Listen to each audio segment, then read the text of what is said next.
السلام علیکم ورحمۃ اللہ وبرکاتہ۔ ماہ شعبان کی فضیلت کے بارے میں حضرت ابو امامہ باہلی رضی اللہ تعالی عنہ فرماتے ہیں کہ اللہ کے رسول صلی اللہ تعالی علیہ وسلم نے فرمایا، جب شعبان کا مہینہ آ جائے تو اپنے بدن پاک رکھو، اپنی نیتیں اچھی رکھو، انہیں حسین بناؤ۔ یہ رمضان کے مبارک مہینے کے استقبال کا مہینہ ہے۔ اسی مہینے کی 15ویں تاریخ کو شب بارات منائی جاتی ہے۔ اللہ کے پیارے رسول صلی اللہ تعالی علیہ وسلم اسی مہینے میں خوب روزہ رکھا کرتے تھے۔ حضرت بی بی عائشہ رضی اللہ تعالی عنہ فرماتی ہے کہ مکی مدنی آقا صلی اللہ تعالی علیہ وسلم روزہ رکھنا شروع فرماتے تو بند کرنے کا نام نہیں لیتے، اور جب روزہ رکھنا بند کر دیتے تو ایسا لگتا کہ اب آگے روزہ نہیں رکھیں گے۔ حضرت اسامہ رضی اللہ تعالی عنہ کا بیان ہے کہ میں نے اللہ کے رسول صلی اللہ تعالی علیہ وآلہ وسلم سے پوچھا، یا رسول اللہ، کیا بات ہے آپ رمضان کے بعد سب سے زیادہ شعبان میں روزہ رکھتے ہیں؟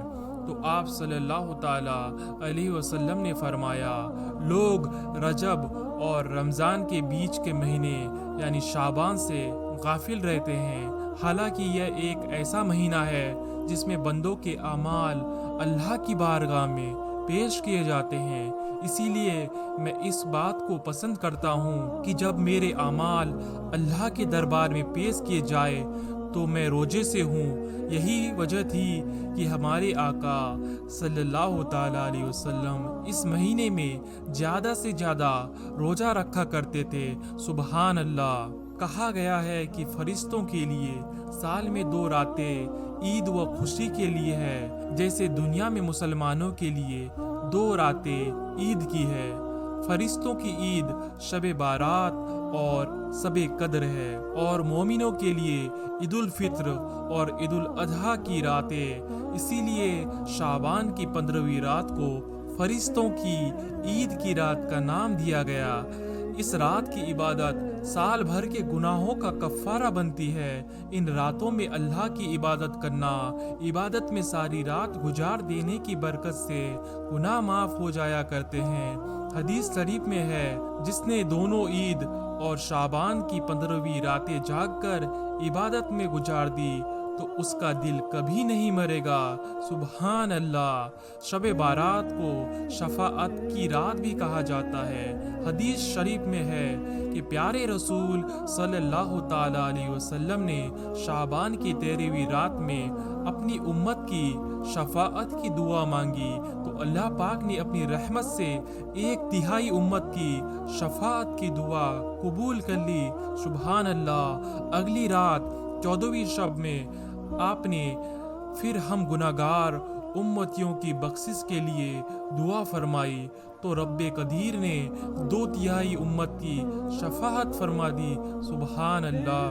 تیسری رات جسے شب بارات کہا جاتا ہے، آقا صلی اللہ تعالی علیہ وسلم نے دعا مانگی تو رب نے پوری امت کی شفاعت کی بشارت فرما دی، اور یہ بھی فرمایا، یعنی اے محبوب، میں تمہاری شفاعت سے امت کو بخش دوں گا، لیکن جو آدمی میری رحمت سے مایوس ہو جائے گا اور گناہ کرتا ہی رہے گا اسے نہیں بخشوں گا۔ اللہ اکبر! اسے بخشش کی رات بھی کہا جاتا ہے، جس میں شرک کرنے والے اور کینہ رکھنے والوں کو بخشا نہیں جاتا۔ اسے آزادی کی بھی رات کہا جاتا ہے۔ حضرت انس بن مالک رضی اللہ تعالی عنہ کا بیان ہے کہ سرکار صلی اللہ تعالی علیہ وسلم نے مجھے حضرت بی بی عائشہ رضی اللہ تعالی عنہ کے گھر کسی کام سے بھیجا۔ میں وہاں پہنچا اور کہنے لگا، ام المومنین، جلدی کیجیے، کیونکہ آقا کریم صلی اللہ تعالی علیہ وسلم 15ویں شعبان کی رات کے بارے میں کچھ بیان فرما رہے تھے۔ میری بات سن کر انہوں نے فرمایا، انس، میرے پاس بیٹھ جاؤ، میں 15ویں رات کی بات بتاتی ہوں۔ ایک بار کی بات ہے، اس رات میں آقا صلی اللہ تعالی علیہ وسلم کی باری تھی۔